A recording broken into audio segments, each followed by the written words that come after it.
Good morning are you. Class 10 CBSE board. देखिए, हिंदी गद्य खंड में आज हम लोग पढ़ेंगे तीसरा चैप्टर। 2 चैप्टर कंप्लीट हो गए हैं आपके। आज तीसरा चैप्टर है आपका यशपाल। राइटर हैं यशपाल। उनका चैप्टर है लखनवी अंदाज। लखनवी लखनऊ वाला अंदाज। देखिए, यशपाल का जन्म सन 1903 में पंजाब के फिरोजपुर छावनी में हुआ था। कहाँ हुआ था? 1903 ईस्वी में, 1903 में पंजाब के फिरोजपुर छावनी में प्रारंभिक शिक्षा कांगड़ा में ग्रहण करने के बाद वे लाहौर के नेशनल कॉलेज से उन्होंने BA किया। कांगड़ा हिमाचल प्रदेश में है, वहाँ से इन्होंने प्रारंभिक शिक्षा प्राप्त की। उसके बाद ये लाहौर के नेशनल कॉलेज से इन्होंने BA किया। वहाँ उनका परिचय भगत सिंह और सुखदेव से भी हुआ। वहाँ पर उनका परिचय किससे हुआ? भगत सिंह और सुखदेव से हुआ। स्वाधीनता संग्राम की क्रांतिकारी धारा से जुड़ाव के कारण वे जेल भी गए। अंततः उनकी मृत्यु सन 1976 ईस्वी में हुई।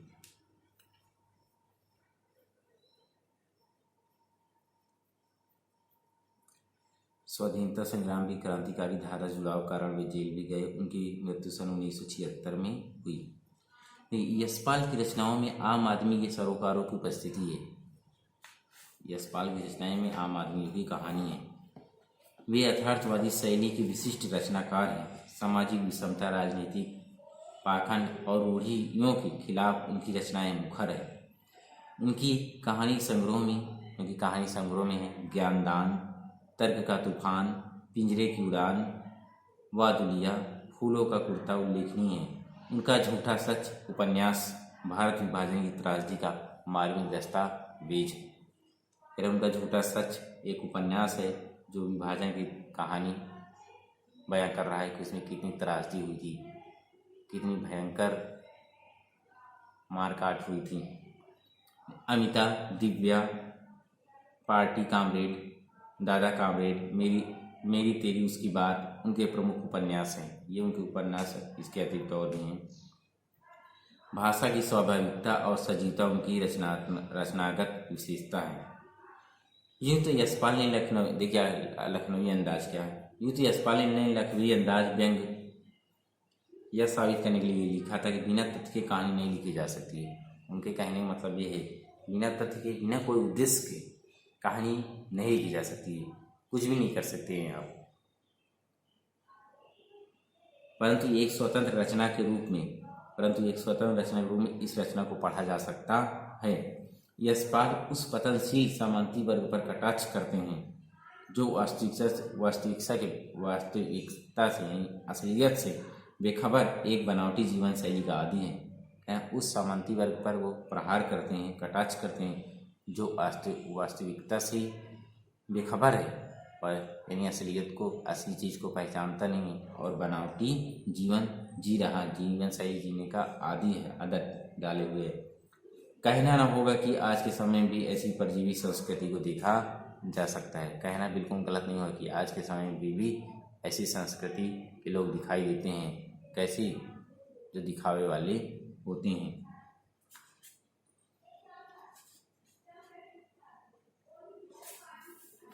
देखिए, लखनवी अंदाज। मुफस्सिल की पैसेंजर ट्रेन चल पड़ने की उतावली में पुकार रही थी। आराम से सेकंड क्लास में जाने के लिए दाम अधिक लगते हैं। दूर तो जाना नहीं था। भीड़ से बचकर एकांत में नई कहानी संबंध में सोच सकने और खिड़की से प्राकृतिक दृश्य देख सकने के लिए टिकट सेकंड क्लास का ही ले लिया। यशपाल अपनी कहानी बयां कर रहे हैं। कह रहे मुफस्सिल की पैसेंजर ट्रेन चल पकड़ने की उतावली से फूंक रही थी। यानी पैसेंजर ट्रेन चलने के लिए क्या कर रही थी? फुकार कर रही थी। फुकार यानी हार्न बज रहा था।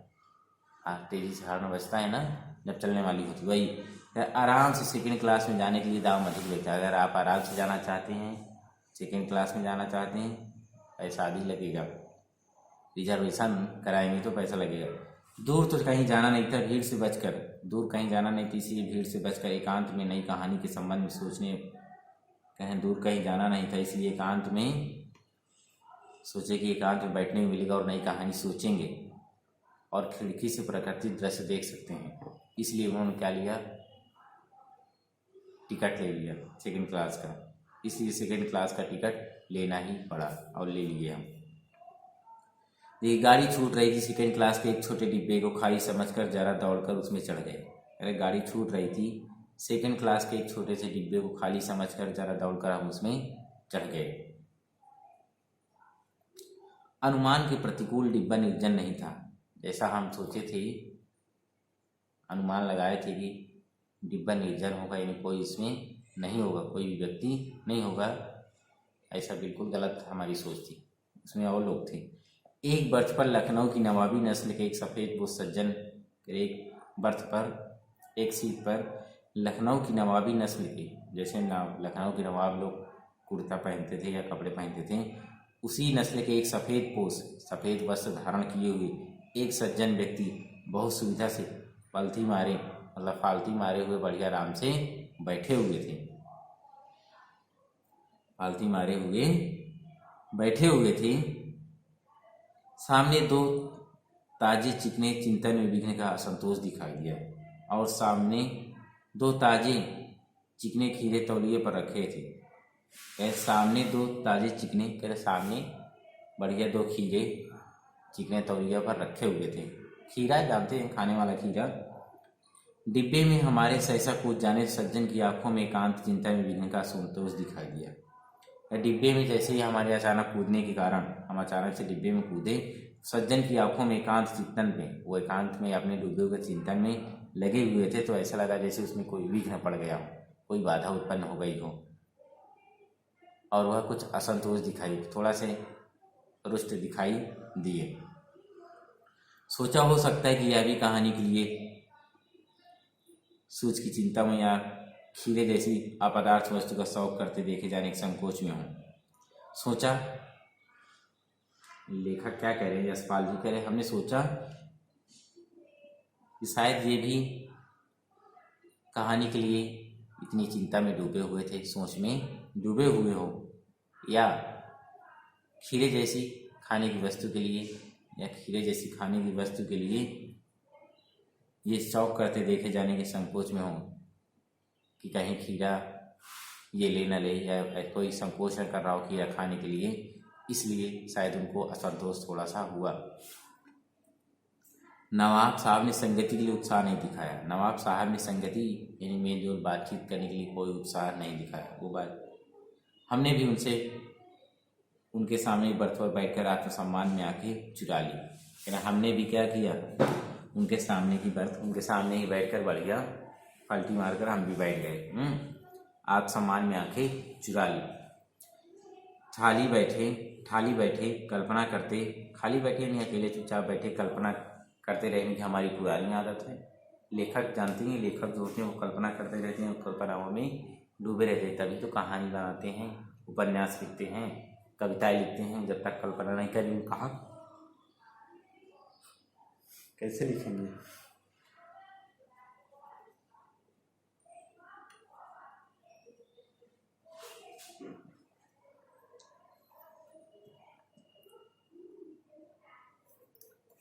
नवाब साहब की असुविधा और संकोच के कारण का अनुमान करने लगे। करेंगे हम सोचने लगे कि नवाब साहब की असुविधा, यानी उनको इतनी हमारे आने से इतनी असुविधा क्यों हुई और संकोच का कारण क्या है, यह हम सब सोचने लगे, अपने मन में अनुमान लगाने लगे। संभव है, हमने सोचा कि हो सकता है नवाब साहब ने बिल्कुल अकेले यात्रा कर सकने के अनुमान में किफ़ायत के विचार से सेकंड क्लास का टिकट कर लियो। कह हमने सोचा कि शायद नवाब साहब अकेले यात्रा करना चाहते थे, इसलिए उन्होंने सेकंड क्लास का टिकट ले लिया हो, और अब उनकी यात्रा में विघ्न आ गई है, बाधा पड़ गई है, और अब गवारा ना हो कि शहर का कोई सफ़ेद पोश करें कि अब उन्हें यह अच्छा न लग रहा हो कि कोई सफ़ेद पोश उन्हें मझले दर्जे में सफ़र करता देखें। क्या करें कि अब शायद उनको यह अच्छा ना लग रहा हो कि एक सफ़ेद पोश यानी नवाबी बढ़िया होकर भी एक सेकंड क्लास दूसरे दर्जे की सफ़र कर रहा है। उसे तो पहले ही दर्जे होना चाहिए फर्स्ट क्लास में, हाँ। अकेले सफ़र करना हो, देखिए अकेले सफ़र का वक्त काटने के लिए खीरे खरीदे होंगे, और हम ये भी सोचने लगे शायद वो अकेले सफ़र काटेंगे, इसीलिए शायद वो खीरे खरीदे होंगे। थोड़ा तो एक एक खीरा थोड़ी थोड़ी देर में खाते जाएंगे और सफ़र कर जाएगा। अब किसी सफ़ेद पोस्ट के सामने खीरा कैसे खाएं? अब लग रहा हो कि अब किसी सफ़ेद पोस्ट के सामने खीरा कैसे खाएं? हम कनखियों से जब नवाब साहब की ओर देख रहे थे, हम कनखियों चुपके से नवाब साहब की ओर देख रहे थे।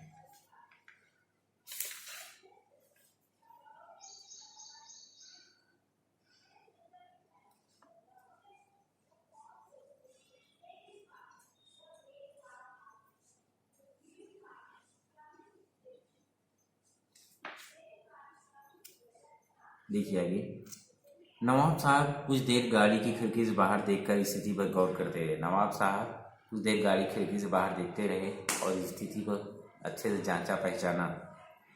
ओह, नवाब साहब ने सहसा में संबोधन किया, आदाब अर्ज। तभी अचानक नवाब साहब ने क्या किया, हमें संबोधन किया और बोले, आदाब अर्ज, जनाब खीरे के शौक फरमाएंगे।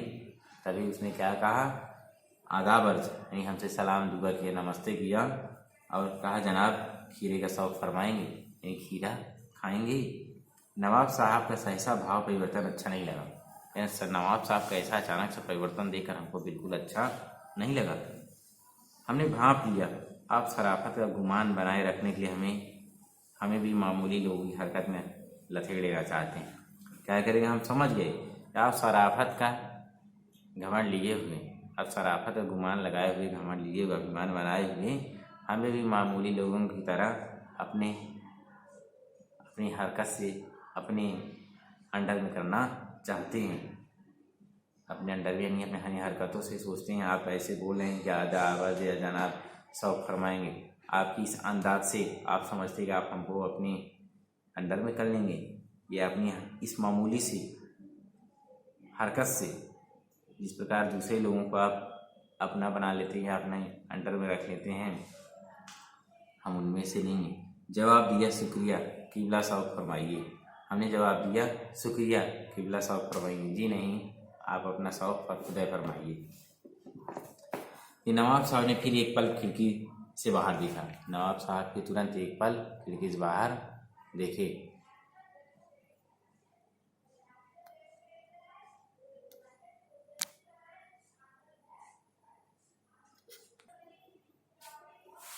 नवाब साहब ने फिर एक पल खिड़की से बाहर देखकर गौर किया और दृढ़ निश्चय से खीरों के नीचे रखा तौलिया झाड़कर सामने बिछा लिया। क्या किया, फिर से वो खिड़की से बाहर देखे और फिर निश्चय करके उन्होंने खीरे के नीचे रखा तौलिया हुआ, क्या कर रहे हैं, खीरे के नीचे रखा तौलिया झाड़कर सामने बिछा लिया। सीट के नीचे से लोटा उठाकर दोनों खीरों को खिड़की से बाहर धोया। सीट के नीचे से बढ़िया लोटा उठाया और खिड़की को दिखा रहा था सब, धोया और तौलिए से फिर पोंछ लिया।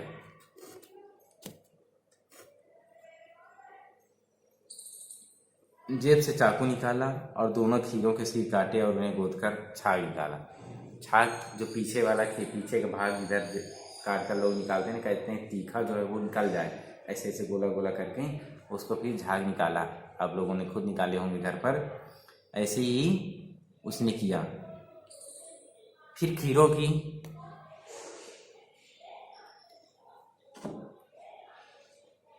देखिए आगे क्या किया, फिर खीरों को बहुत एहतियात से छीला, यानी बड़े आराम से फिर खीरों को छीला और फाँकों को करीने से तौलिए पर सजाते हुए बढ़िया एहतियात से छीला और फिर फाँक काट करके बढ़िया तौलिए पर सजाते गए। लखनऊ स्टेशन पर खीरा बेचने वाले खीरे के इस्तेमाल का तरीका जानते हैं।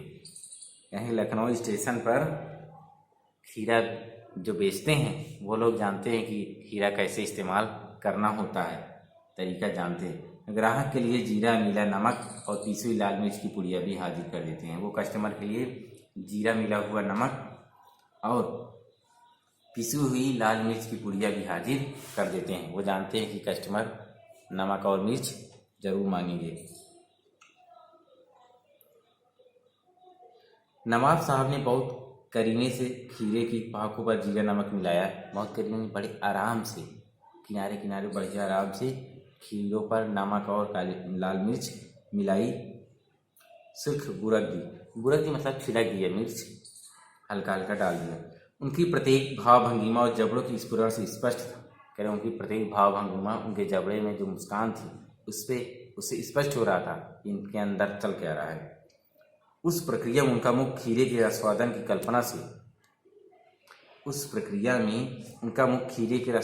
कल्पना से प्लावित हो रहा था। यानी वो उत्साहित हो रहे थे, जल्दीबाजी कर रहे थे कितनी जल्दी खीरा मुंह के अंदर जाए। हम कनखियों से देख कर सोच रहे थे। हम चुपचाप ऐसे तिरछी आंखें करके चुपचाप देखते रहे। मियाँ रईस बनते हैं। हम यह सोचने लगे मियाँ बहुत रईस बनते हैं, लेकिन लोगों की नज़रों से बच सकने के ख्याल में अपनी असलियत पर उतर आए हैं। लेकिन लोगों की नज़रों से बचने के लिए ये अपनी असलियत पर उतर आए हैं। ये बहुत रईस बन रहे हैं ना। नवाब साहब ने फिर एक बार हमारी ओर देख लिया। इतने में नवाब साहब ने फिर से हमारी ओर एक बार देख लिया, जो लखनवी अंदाज में थे। लखनऊ के स्टेशन पर देख लिया। वल्लाह शौक दीजिए। क्या कहा? वल्लाह शौक कीजिए, लखनऊ का बालम खीरा है। नवाब साहब ने क्या कहा? वल्लाह शौक कीजिए, यानी लीजिए, फरमाइए, खाइए, लखनऊ का बालम खीरा है ये। नमक मिर्च छिड़क दिए जाने से ताजे खीरे की पनियाती फाके देखकर पानी मुंह में जरूर आ रहा था। ताज़ा खीरा देखकर बढ़िया नमक उमक डाल दिया गया था, जीरा उरा वाला, और इसको देखकर मुंह में पानी जरूर आ रहा था। लेकिन इनकार कर चुके थे, लेकिन हम पहले इनकार कर चुके थे, इसलिए आत्मसम्मान निभाना ही उचित समझा। इसलिए आत्मसम्मान, एक बार इनकार कर दिया, अब उसको ले तो अच्छा नहीं लगेगा। ये आत्मसम्मान की बात है, आखिर हमारा भी कुछ मान सम्मान है भाई। उचित समझा, उत्तर दिया शुक्रिया। उत्तर दिया हमें शुक्रिया, इस वक्त तलब महसूस नहीं हो रही है। ये शुक्रिया, इस वक्त तलब है, इस वक्त भूख नहीं महसूस हो रही है हमको, है मैदा भी जरा कमज़ोर है।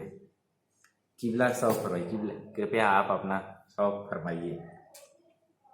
नवाब साहब ने सात्रस्त आंखों से नमक मिर्च के संयोग से चमकती खीरे की आंखों की ओर देखा। सात्रस्त यानी भूख से त्रस्त कहा जाए तो, या प्यास से त्रस्त खीरे की ओर देखा। खिड़की के बाहर फिर देखा। ये क्या किया? खिड़की के बाहर देखकर दीर्घ निश्वास लिया। दीर्घ निश्वास, एक लंबी सांस ली। खीरे की एक फाक उठाकर होठों तक ले गए। खीरे की एक फाक उठाई और होठों तक ले गए। फाक को सूंघा, फिर फाक को क्या किया? सूंघा, और स्वाद के आनंद में पलके मूंद गए, और स्वाद के आनंद में पलके मूंद ली। यही सूंघने के बाद इतना उनके स्वाद आया कि अपनी आंखें भी मूंद ली। फिर मुंह में पानी भर आए, और मुंह में पानी भर आए। पानी का घूंट गले से उतर गया। पानी के घूंट जो था वो गले से उतर गया। ऐसे तमाम लोग होते हैं नवाब साहब की तरह। तब नवाब साहब ने फाक को खिड़की से बाहर फेंक दिया। छोड़ दिया। नवाब साहब खीरे की फाकों को नाक के पास ले जाकर वासना से रसोदन कर खिड़की के बाहर फेंकते गए। सब ऐसे ही करते गए। यानी आंखों के पास नाक के पास ले जाते, उसको सूंघते और उसके बाद बाहर फेंक देते। नवाब साहब ने खीरे की सब फाकों को खिड़की बाहर फेंक कर तौलिए से हाथ और ओठ पोंछ लिया। उसे खाया नहीं, बल्कि सूंघ कर बाहर फेंक दिया, और गर्व से गुलाबी आंखों से हमारी ओर देख लिया, और बड़े अभिमान के साथ गुलाबी आंखों से हमारी ओर देखने लगे। मानो कह रहे हों यह है खानदासी रईसों का तरीका। मानो हमसे कह रहे हो कि यह है खानदासी रईसों का तरीका, जिस खाते नहीं, सिर्फ सूंघ कर फेंक देते हैं। अरे वाह। नवाब साहब खीरे की तैयारी और इस्तेमाल से थक कर लेट गए। नवाब साहब खीरे की तैयारी और इस्तेमाल से थक कर, जितना खीरा काटने धोने में लगाया, फिर उसको सजाया, नमक मिर्च डाला और उसका फिर रसवादन किया, इन सब से थक कर वे लेट गए। हमें तस्लीम में सिर खम कर लेना पड़ा, हमें तस्लीम में सिर खम कर लेना पड़ा। हम सोचने लगे यह है ख़ानदानी तहजीब, यह है ख़ानदानी तहजीब यानी ख़ानदानी तरीका, नफासत और नज़ाकत। देखिए तो सही, हम गौर कर रहे थे खीरा इस्तेमाल करने के इस तरीके को। हम गौर कर रहे थे, क्या देख रहे थे? खीरा इस्तेमाल करने के इस तरीकों की कि लोग कैसे खीरा इस्तेमाल करते हैं। खीरे की सुगंध और स्वाद की कल्पना तो संतुष्ट होने का सूक्ष्म है। क्या सुगंध और स्वाद की कल्पना से संतुष्ट होने का सूक्ष्म, नफीस और एब्स्ट्रैक्ट तरीका जरूर कहा जा सकता है, परंतु क्या ऐसे तरीके से उदर की तृप्ति भी हो सकती है? क्या ऐसे तरीके उदर यानी पेट की तृप्ति, पेट की भूख प्यास मिट सकती है ऐसे तरीके से? नवाब साहब की ओर भरे पेट की ऊंचे डकार का शब्द सुनाई दिया। तभी नवाब साहब ने एक डकार लगा कि जैसे उनका पेट भरा हुआ हो, और नवाब साहब ने हमारी ओर देखकर कह दिया, और नवाब साहब ने फिर हमारी ओर देखकर क्या कहा? खीरा बड़ा लजीज होता है, लेकिन होता है शकील, नामुराद मैदे का बोझ डाल देता है। नामुराद मैदे का बोझ डाल दे मैदा का बोझ डाल देता है, जो पच नहीं रहा है सही से। ज्ञान चक्षु खुल गए, कहना हमारे ज्ञान चक्षु जो थे, वो ज्ञान रूपी आंखें जो थी वो खुल गई। पहचाना ये है नई कहानी के लेखक, पहचाना ये है नई कहानी के हमारे लेखक। खीरे की सुगंध और स्वाद की कल्पना से, खीरे की सुगंध और स्वाद की कल्पना से पेट भर जाने का डकार आ सकता है। खीरे की सुगंध और स्वाद की कल्पना से पेट भर जाने का डकार आ सकता है, तो बिना विचार के, बिना घटना के, बिना पात्रों के, बिना लेखक की इच्छा हो, कहने मतलब बिना कोई विचार हो, बिना कोई विचार ना हो, कोई घटना ना हो, कोई पात्र ना हो, तब भी लेखक की इच्छा से क्या नहीं कविता क्यों नहीं बन सकती? जब एक आदमी खीरे को खाता नहीं है, केवल सूंघ लेता है, उसका पेट तृप्त हो जाता है, पेट भर जाता है, तो क्या एक लेखक बिना विचार के, घटना के और पात्रों के बिना नहीं लिख सकता एक कहानी, एक कविता नहीं लिख सकता है? क्यों नहीं लिख सकता है? जब ऐसे व्यक्ति का पेट भर सकता है तो ऐसे भी हो सकता है। ये था आपका एक लखनवी अंदाज। क्या था? लखनवी अंदाज। और इसमें देखिए तमाम चीज़ें दी गई हैं जिनको आपको पढ़ना है अभी।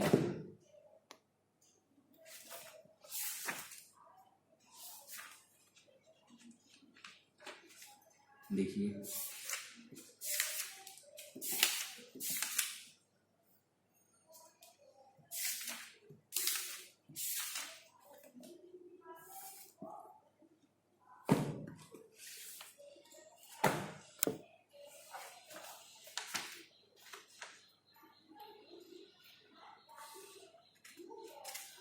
इसमें अब आपके हैं क्वेश्चन।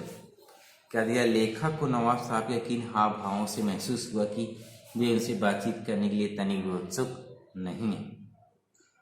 तनिक भी उत्सुक नहीं है।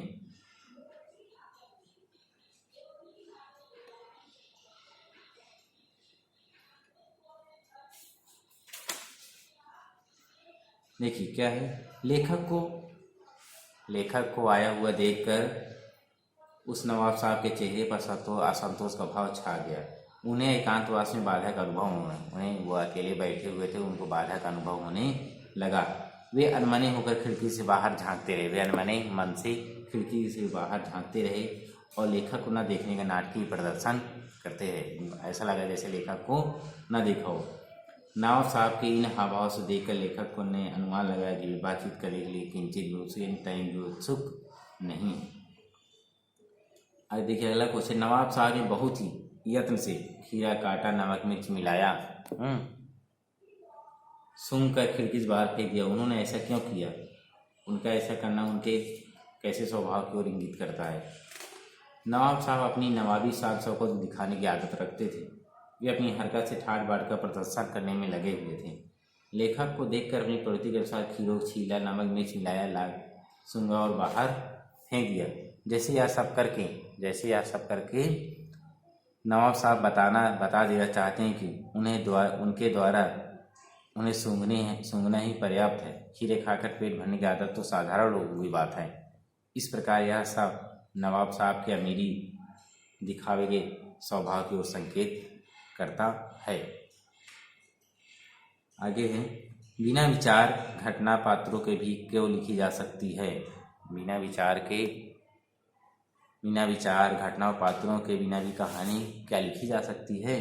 कहानी किसी घटना का ऐसा वर्णन है जो किसी विशेष कारण की ओर संकेत करती है। घटना कैसे घटी, उसके क्या कारण थे, उसका क्या परिणाम हुआ, यह सब जानने की जिज्ञासा मन में बनी रहती है। और घटना बिना कारण के नहीं होती है। अतः बिना पात्र की कहानी, बिना कारण की घटना कैसे संभव है। बिना पात्र की कहानी और बिना पात्र की घटना कैसे संभव है। घटना के बिना विचार कैसे, और घटना नहीं होगी तो फिर विचार कैसे आएगा। अतः लेखक का मानना है कि बिना विचार घटना और पात्रों की कहानी नहीं लिखी जा सकती। यह पूर्णतः सत्य है। उसका विचार हमारे विचारों के अनुकूल है। आप इस निबंध को और क्या नाम देना चाहेंगे, बताइए। आप इस और निबंध को क्या नाम देना चाहेंगे। ये आपको अपने से ढूंढना है, अपने से इसको करना है, आप अपने से विचारिए। और दिया है रचना और अभिव्यक्ति। नवाब साहब खीरा खाने की तैयारी करने के चित्र प्रस्तुत किया गया है। इस पूरी प्रक्रिया को अपने शब्दों में व्यक्त कीजिए। खीरा कैसे छीला, काटा, सब कैसी प्रक्रिया हो, ये सब आपको लिखना है। किन किन चीज़ों का रसोदन करने के लिए आप किस प्रकार की तैयारी करते हैं। किन किन चीज़ों यानी कौन कौन सी वस्तुओं को खाने के लिए आप कौन कौन सी तैयारी करते हैं, ये आप खाते हैं और तैयारी करते हैं। इसको आप अपने शब्दों में बयां करिए, लिखिए।